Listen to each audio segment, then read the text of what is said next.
que bueno, hoy le vamos a dar la bienvenida a Florencia Serafica, que va a hablar sobre arte gráfico y política en la Argentina, la experiencia estética en el contexto de la lucha social y su ingreso al museo.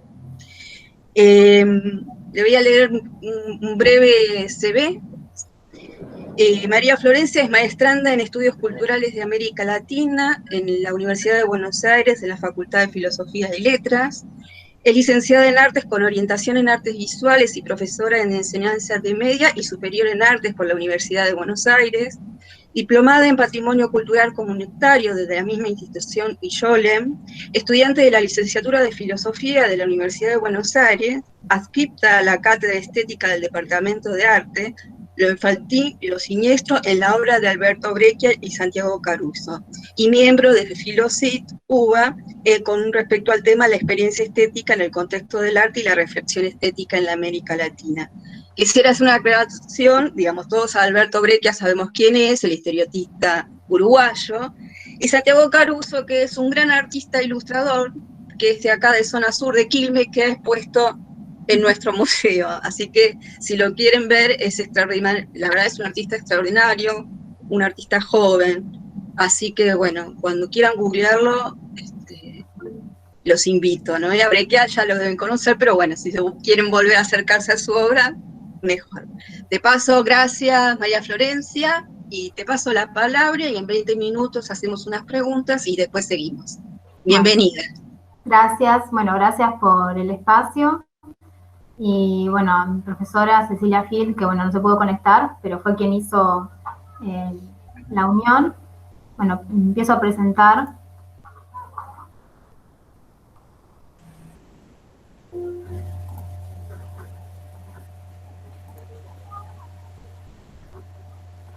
Bueno, ahí no sé si ya se ve. Sí, Florencia, se ve bien. Como dijo Olga, bueno, este trabajo surgió primero por un trabajo de investigación que hice para un seminario de la facultad con Marcelo Jiménez. Luego, a raíz de la inscripción en la cátedra de estética, comencé a trabajar con Cecilia Field y Inés Bullard en este Filosit sobre experiencia estética latinoamericana. Y bueno, mi tema de investigación es arte y política en la Argentina, como dijeron bien, la experiencia estética en el contexto de la lucha social y su ingreso al museo. Como para empezar, me gustaría contarles los ejes teóricos con los que nos venimos manejando en el grupo, y en mi caso en particular, serían como 3 ejes generales. El primero sería la experiencia estética, que es un concepto que está trabajado por John Dewey y Martin Shea, que son 2 autores estadounidenses. Ellos toman el arte como experiencia y en contraposición a la estética kantiana subjetiva, ellos ponen la relevancia tanto en el sujeto como en el objeto. Luego también tomo el concepto de Arturo Roy, que es un autor argentino, el concepto de subjetividad colectiva que él trabaja a partir de un nosotros situado histórico y políticamente, que justamente en la rama artística que yo trabajo, que es el arte gráfico, va a ser, vamos a ver más adelante, de gran importancia.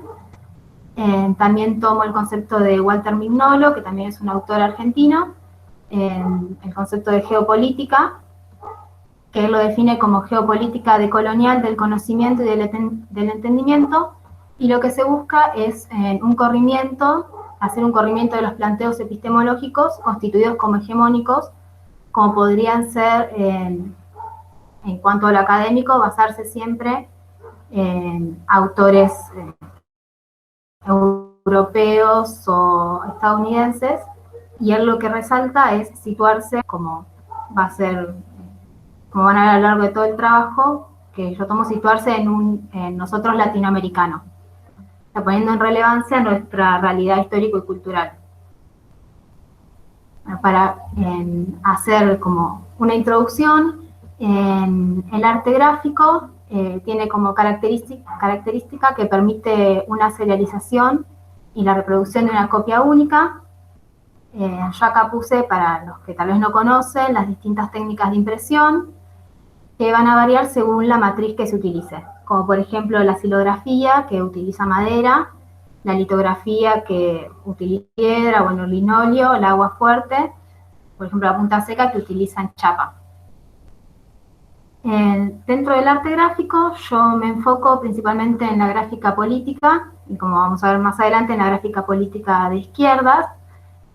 Para esto tomo un libro que se llama Gráfica Política de Izquierdas en Argentina, que es de un autor argentino que se llama Guido Indig, donde él se ocupa de hacer un compendio de arte gráfico político argentino. Y las características principales de la gráfica política se podrían pensar como el arte puesto al servicio de una idea, y lo que se va a ver particularmente en el arte argentino, pero también en el arte latinoamericano, es que los grupos de grabadores o grupos de artistas que se dedican a la gráfica en particular trabajan muy asociados a ideas políticas particulares y a problemáticas sociales. Y siempre está en estos grupos de artistas la pregunta de al servicio de quién se debería poner el arte.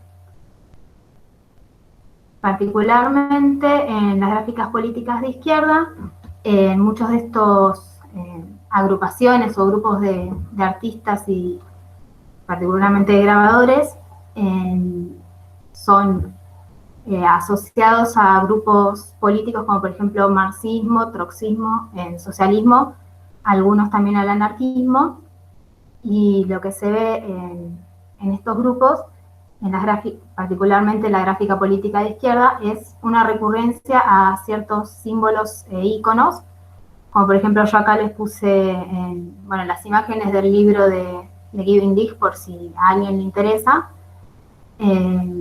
Cuando hablo de recurrencia de ciertos símbolos e íconos, me refiero por ejemplo a la aparición de la figura del trabajador tanto rural como obrero, al trabajo de la mujer, trabajo infantil, la aparición de, el obrero junto a su familia,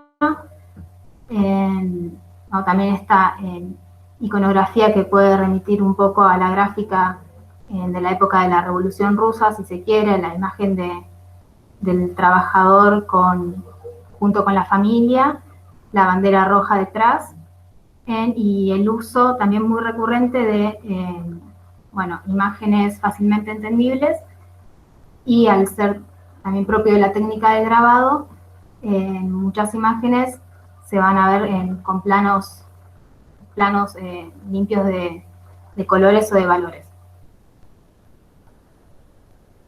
Pasando en esta secuencia a los grabadores argentinos, una de las características también principales de estos grupos y muy asociado al arte del grabado es que están apartados del mercado artístico tradicional, lo que significa es que no van a estar tal vez como puede ser pintores, no sé, del siglo XX, no van a exponer en salones o tal vez no van a ser convocados por museos, sino que se van a mover en otro ámbito, en otro ámbito de difusión de su obra. Justamente una de las características de elegir el grabado como técnica y la gráfica es la posibilidad de la fácil difusión de la imagen. Y como decía antes, en relación a la simbología que utilizan, las imágenes que van a elegir son imágenes que sean de fácil entendimiento y muchas veces también son acompañados de textos. Leo esta pequeña frase que puse, que dice: estos grupos de artistas se manifiestan como la voz de los trabajadores, difundiendo sus obras en periódicos, pancartas y carteles.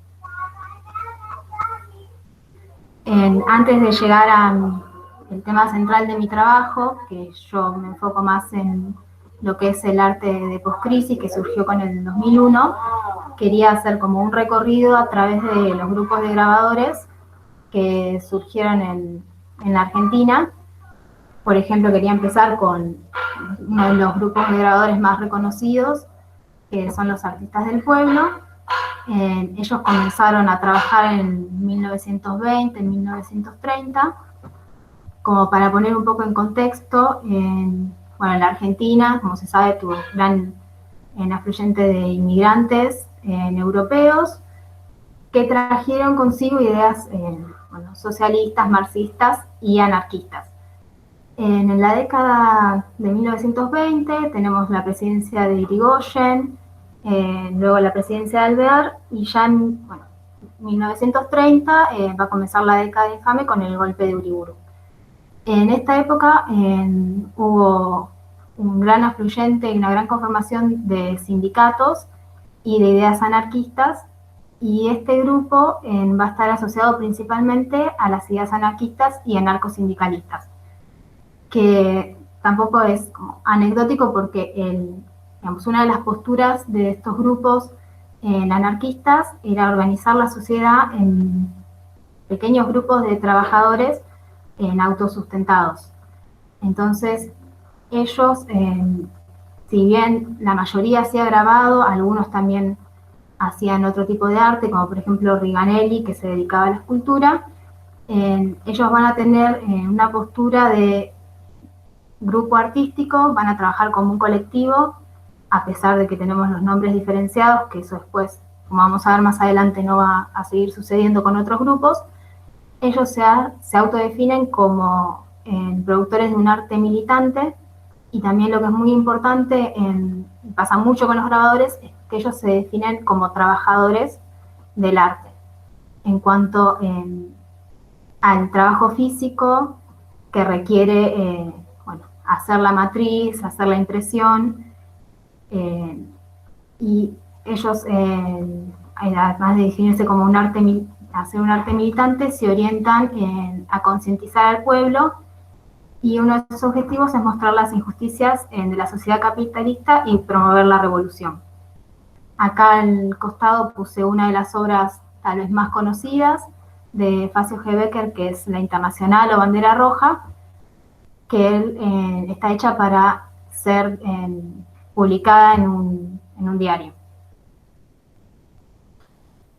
Esto son algunas de las obras que ellos hacían para ser publicadas en revistas y en diarios, por lo que hay que pensar también cuando hablaba de que estaban por fuera de la institución arte o las instituciones hegemónicas, me refería un poco a esto, que su arte en realidad está pensado para ser difundido a través de la gráfica, y su público principal es la clase trabajadora y la clase obrera. Ellos se hacen estas series de preguntas que toma Miguel Ángel Muñoz para uno de sus catálogos. La pregunta de qué es el arte, para qué sirve, cuál es la función del arte, por qué se escribe en relación a las revistas y a los diarios en los que ellos publicaban, para qué y para quién se escribe, y esta pregunta que me parece central, que es, ¿el artista es un productor individual o un productor social? Que está también un poco en línea a lo que yo quería plantear en el comienzo de los ejes teóricos en cuanto a subjetividad colectiva. Bueno, acá también traje una obra de Facio G. Becker que se llama Tu historia, compañero, que también fue pensada para ser publicada en un diario y que hoy en día se puede ver en el Museo Sívori. Cada una de estas obras tenía abajo una estrofa, y si bien en relación a lo que se veía al principio, el estilo de Facio G. Becker va evolucionando, igualmente se sigue manteniendo, digamos, la misma temática.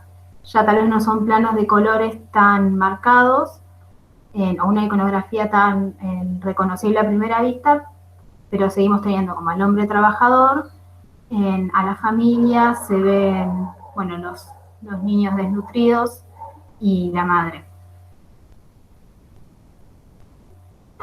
Para acercarnos un poco más en el tiempo, y hablando en relación a los colectivos y al uso de la gráfica, traje una exposición, que en realidad fue más que una exposición, sino fue todo un movimiento político y social que fue llamado Tucumán Arde en 1968, y Tucumán Arde surge, también poniéndonos en contexto, en 1966 tenemos el el golpe de Onganía, y Tucumán Ardes se formó por un grupo de artistas que decidieron empezar a mostrar lo que no se estaba viendo reflejado, no sé, en los medios públicos. Entonces, un grupo de artistas viaja a Tucumán, en donde había también levantamientos y huelgas a raíz de problemas con los ingenios azucareros, y ellos se van a ocupar de fotografiar. En el caso de León Ferrari va a ser collage con las notas que salieron sobre el tema, y le van a dar apoyo a los trabajadores de los ingenios tucumanos. Entonces acá nuevamente vemos, si se quiere, el arte puesto al servicio de una problemática política y asociado también a una ideología y a una lucha social. También este colectivo, si bien tenía el apoyo en parte del Instituto de Itela, ellos eligen exponer en Rosario, en una sede de la CGT, y bueno, estas son imágenes del momento de la exposición. También la exposición no estaba nada más dentro del espacio de la CGT, sino que también salía a la calle, donde ellos pegaron estos afiches. Y acá se puede ver también los afiches pegados en la calle, denominándose Primer Bienal de Arte de Vanguardia, y arriba se ve en la entrada al lugar, y arriba un cartel donde ellos pusieron Visite Tucumán en Jardín de la Miseria, como transgiversando el término de Tucumán, Jardín de la República. Bueno, acá se ve el logo de Tucumán Arde, y como para cerrar con este tema de Tucumán y después ya pasar al arte de postcrisis, bueno, como decía antes, tuvo la intención de mostrar lo que los medios periodísticos no estaban informando. La muestra de Rosario, bueno, duró una semana. Ellos tenían pensado en seguir exponiendo en Buenos Aires, pero la inauguración fue cerrada el mismo día, y abajo están los nombres de algunos de los artistas que participaron, como por ejemplo Jacobi, o no sé, Ferrari o Paxa. Se mantuvieron el grupo un tiempo más unido, pero bueno, después se terminaron separando. No sé si alguien quiere hacer alguna pregunta, o cómo estamos con el tiempo. Mira, acá hay una pregunta de Fernando, que dice que además, para bajar al artista de un pedestal, hacerlo par a los trabajadores que lo representaban. Él da esa opinión. Sí, también se da mucho en los grabadores, que no está esta idea del artista individual creador o el genio creador, sino que ellos trabajan más colectivamente y tienen como fin transmitir esta idea, tal vez no hacerse como puede ser un pintor, como entrar a un salón y ser como el gran artista, sino que sí se asocia más con, digamos, están como más relacionados con el trabajo obrero, el trabajo fabril o rural. Por eso también muchas veces están asociados a sindicatos o ideologías particulares de izquierda. Claro. Claro, sí. Acá Gustavo pregunta si estos trabajadores del arte buscaban separarse del artista de la academia. Sí, o sea, siempre igual va a haber, digamos, o sea, Antonio Berni también hacía grabado, pero como yo me dedico más que nada a los colectivos de grabadores, ellos sí estaban separados de la academia. O sea, por ejemplo, los artistas del pueblo van a estar más asociados a lo que va a ser el grupo de Boedo, que tal vez no está tan relacionado con la academia como puede ser el grupo de Florida. O sea, se manejan, digamos, como por otros ámbitos no tan académicos. O sea, tal vez no van a ir a presentar su obra en el Salón Nacional. Claro. No sé si alguien quiere preguntar algo, porque preguntas no tengo acá. Florencia, el consumo de esta obra, ¿cómo era por parte del público? Tanto en el caso de los artistas del pueblo como en el caso de lo que fue Tucumán Arde. En el caso de los artistas del pueblo, ellos, digamos, la obra en la que yo trabajo la difundían a través de diarios y de revistas. Sé que a veces se juntaban y hacían exposiciones, pero más internas, o sea, como digo, no como si fuera un salón nacional. Y en el caso de Tucumán Arde, yo por lo menos no había visto la obra hasta hace unos años, que fue expuesta algunos afiches en el Museo Nacional de Bellas Artes. Después, anteriormente, no sé si estuvieron expuestos en otra oportunidad, pero no los había podido ver. Ahora creo que hará 4 años, 3 años que se pusieron en el Bellas Artes. Perdóname, pero volviendo a la pregunta de Alejandro, ¿tenés alguna referencia de la recepción más que de la exposición de la obra en sí, o sea, en la gente a la que iba dirigido o no? No, yo, o sea, sé que fueron difundidas en los diarios de la época y estaban pensados para eso, pero después yo supongo que por el tipo de diarios y de revistas apuntaban, digamos, a una clase media, a una clase trabajadora. O sea, más que... Después particularmente no sé si se refiere a alguna otra cosa, pero... No, me refería más, a lo mejor hay estudios con respecto a eso, a los estudios de impacto, ¿no? Porque, digamos, al fin y al cabo es como que, bueno, hicieron todo un recorrido, no sabemos, a lo mejor no es tu campo de investigación, probablemente lo haya, pero bueno, finalmente lo terminaste viendo en una institución hegemónica, ¿no? Sí, claro, eso también de lo que voy a hablar un poco después, pero sí, hoy en día están en el Museo Sívori.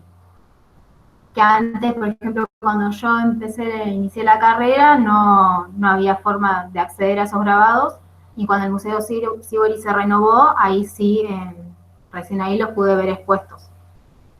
Se pudieron empezar a ver. Bueno, y también el tema del Museo Nacional del Grabado, que estuvo muchos años cerrado y sin sede. Entonces, como que ahora se están reactivando un poco más las exposiciones. No sé si hay más preguntas. No, por el momento no, Florencia. Continúo entonces. Sí. Con la presentación. Ahí se ve, sí. Sí, se ve. Bueno, ahora, después de todo este recorrido, mi tema de estudio central es el arte de poscrisis, que surgió en el año 2001, bueno, como todos saben, con la crisis económica y social que sufrió el país.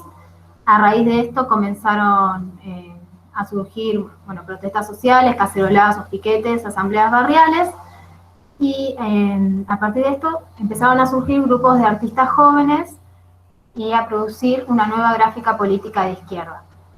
Yo tomo un texto de Sánchez Gómez en relación a esto, que dice que el arte contemporáneo se interesa por sacar su obra de las galerías para empezar a exhibirlas en las calles, con el fin de intervenir espacios públicos, hacer crítica social y política, inmiscuirse en las problemáticas cotidianas junto con los ciudadanos con quienes las comparten, e invitarlos a ser partícipes de su arte, convirtiendo la ciudad en una obra de arte y al espacio público en su museo itinerante.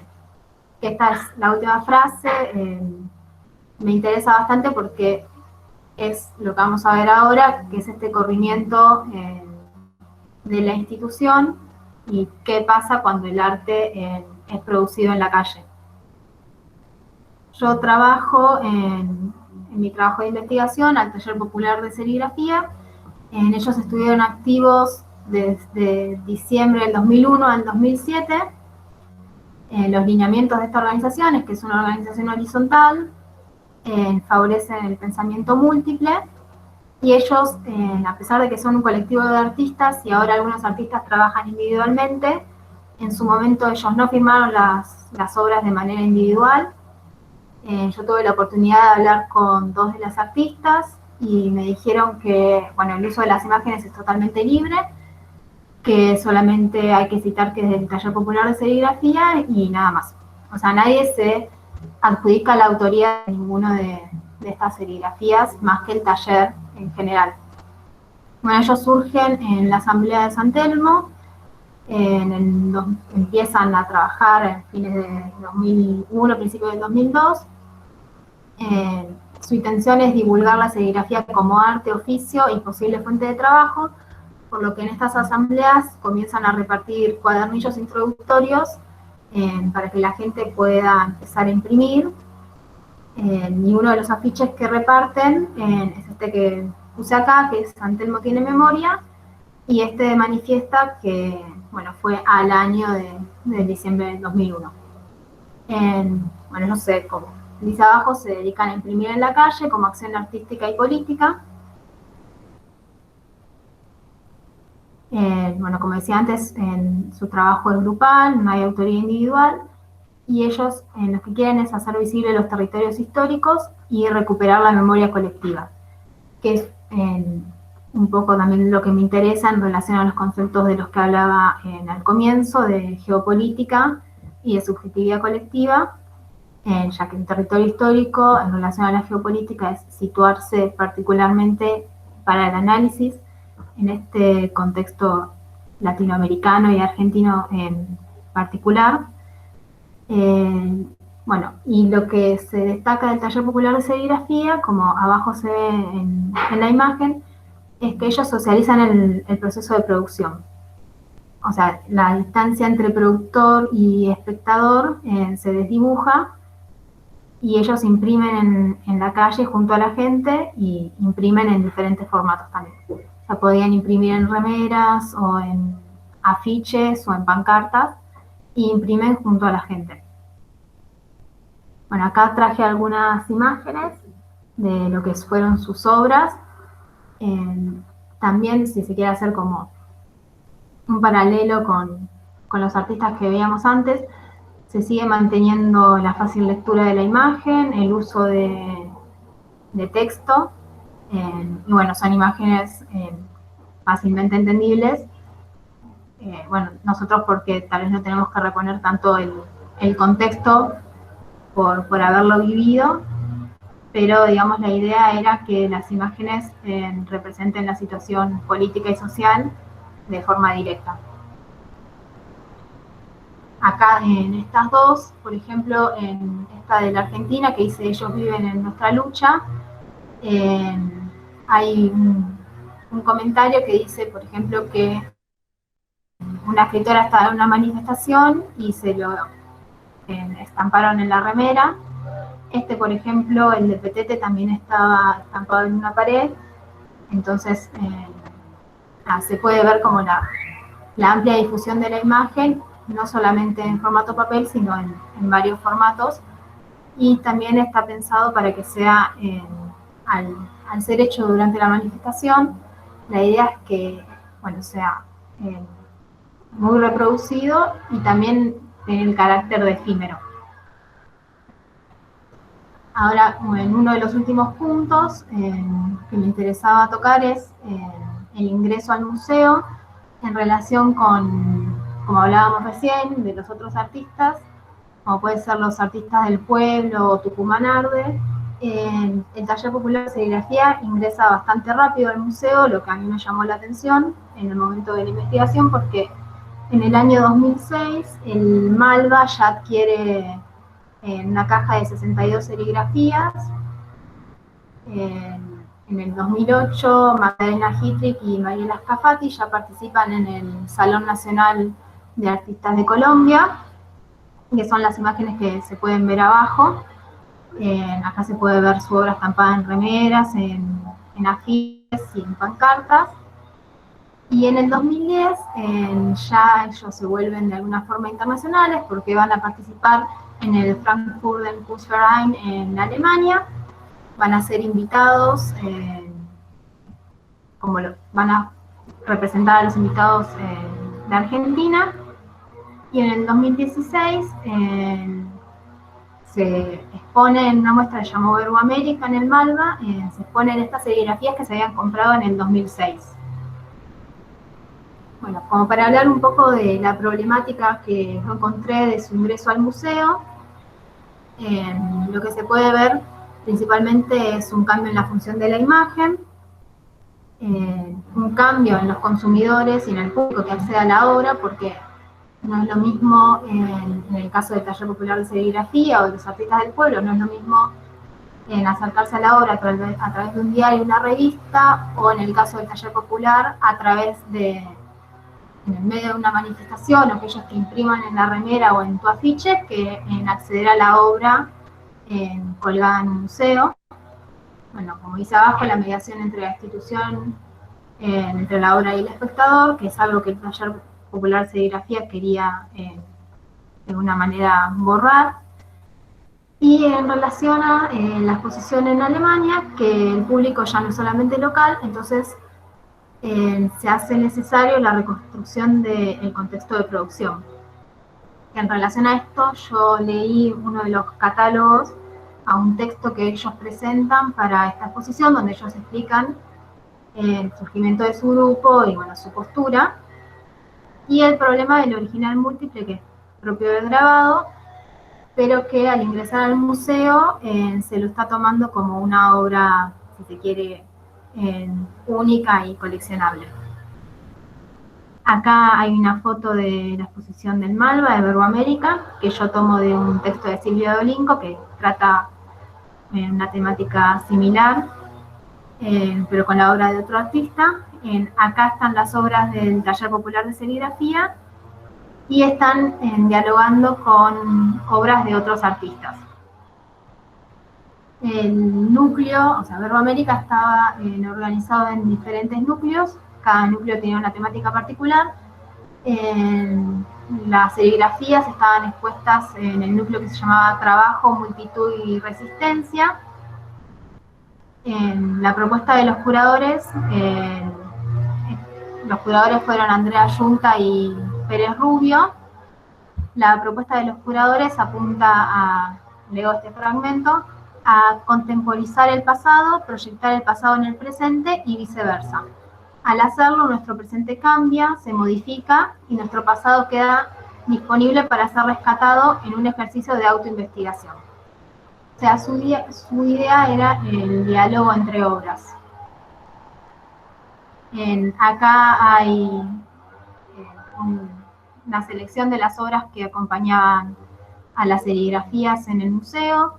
Tenemos a La Familia Obrera de Oscar Boni, este grabador que es Juan Antonio Ballester Peña, que también había 2 obras de él, una obra de Magdalena Hittrich, que era una serie de fotografías en relación a los grupos sindicales anarquistas. Magdalena Hittrich también va a ser parte del Taller Popular de Serigrafía en los años de actividad, y una obra muy conocida de Antonio Berni, Manifestación, que ocupaba toda una de las paredes. Entonces, en relación a esto, se ve, están en un museo, en el Museo Malva, pero se intentó hacerlas dialogar con obras que poseían una temática parecida. Después, como para traer un caso más actual y que empezó hace poco la exposición, y bueno, yo no llegué a visitarla, pero que es en el Museo Nacional del Grabado, que ahora tiene su sede en lo que era la Casa Nacional del Bicentenario, que es una exposición que se llama Transformación, la gráfica en desborde. Está curada por Silvia Dolinco y Cristina Blanco, y hacen también como una revisión de grupos grabadores actuales y lo que sería el patrimonio del museo. Pero lo que me interesó traer es este colectivo que se llama Viva Nos Queremos. Es un grupo de mujeres que hace obra en silografía, pensada principalmente para circular en las calles y en las manifestaciones, y por ejemplo, el 8M, que están ahora expuestas en el museo. pero este grupo también tiene la particularidad, que yo lo pensé un poco en relación con la circulación de las obras de los otros grupos que vimos recién, que, bueno, ellas firman sus obras, si bien se denomina como un colectivo, pero tienen una página web en donde uno puede entrar y descargarse directamente las imágenes. O sea, pensando en un paralelo de la circulación libre de lo que sería antes tal vez la obra estampada en una manifestación o la circulación en revistas y en diarios, bueno, ahora uno puede acceder a la obra descargándola desde su página web. Y como para ir terminando con las consideraciones finales, y tal vez un poco más teórico, lo que yo analicé es que en el caso de estas obras, cuando ingresan al museo, cambia la experiencia estética frente a la obra en cuanto a la relación en sujeto-objeto, ya que si se quiere no es una relación tan directa, y para esto también tomo un término de Alfred Gell, que es un autor británico. O sea, se ven los cambios en los que podría denominarse agency o agencia, que explicado por Malosetti Costa es la capacidad que poseen las personas o cosas de provocar secuencias causales de un tipo particular, sucesos no solo físicos, sino también causados por actos mentales, de voluntad o de intención. Lo que me interesa rescatar de este término es la parte de secuencias causales, a lo que me refiero de que, bueno, lo que decía antes en relación a la experiencia estética, no es lo mismo en la obra, como puede ser en particular el taller popular de serigrafía colgada en el museo, que si yo adquiero la obra o tengo relación con la obra en el medio de la manifestación o en el medio de, como puede ser de una marcha en el caso de Vivas Nos Queremos. Después, para hablar más en el caso de las instituciones, tomo a García Canclini, quien dice que más que establecer catálogos de unas y otras en relación a las instituciones y lo popular, es preciso captar cómo el sentido circula y varía en el desenvolvimiento o el desvanecimiento de los conflictos, que fue algo que yo también me pregunté en el momento de escribir el trabajo, por el rápido ingreso del taller popular de serigrafía al museo. Bueno, ¿qué pasa? O sea, ingresó al museo porque el conflicto que originó estas obras fue acallado o se desvaneció, pero también lo que encontré, que tal vez es más particular del caso argentino, es que en realidad como que las obras tampoco las encontramos tan acalladas, pero también por nuestra propia realidad social y cultural. Es como que podemos todavía seguir, o tal vez, no, en el caso de nuestra generación, hay que ver en las generaciones más jóvenes, podemos seguir reconstruyendo y seguir sintiéndonos interpelados por las obras que fueron producidas en las manifestaciones del 2001, porque sin embargo ya pasaron varios años, pero no es algo que todavía lo encontremos tan ajeno. Y por último, tomo la obra de Enrique Dussel, que son 7 hipótesis para una estética de la liberación, en donde él retoma a Mignolo y habla de activar los archivos y descentralizar las musas en cuanto a la relación con los museos, que los museos también actúan como la autodefinición del arte de una cultura y son signo de proceso positivo de automanifestación de la dignidad de su creación estética. O sea, esto también me llevó a pensar en no solamente, bueno, ingresan al museo y qué pasa cuando ingresan al museo, sino también qué pasa cuando ingresan a determinados museos.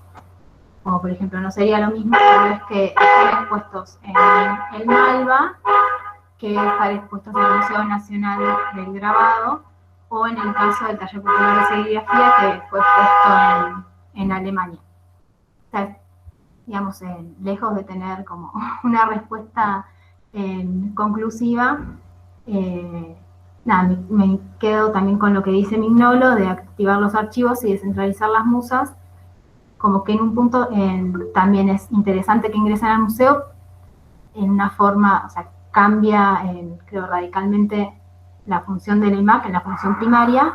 Gracias a todos por participar. Florencia, te agradecemos un montón, muy interesante. Gracias. Bueno, lograste que haya mucha intervención de la gente y que eso es lo que nos interesa, sobre todo. Y bueno, estás invitada siempre cuando quieras a Maxur y a todos. Los esperamos en el próximo encuentro y en todas las actividades que tenemos. Maxur igual se van a enterar del próximo encuentro. Así que muchísimas gracias y nos vemos prontito.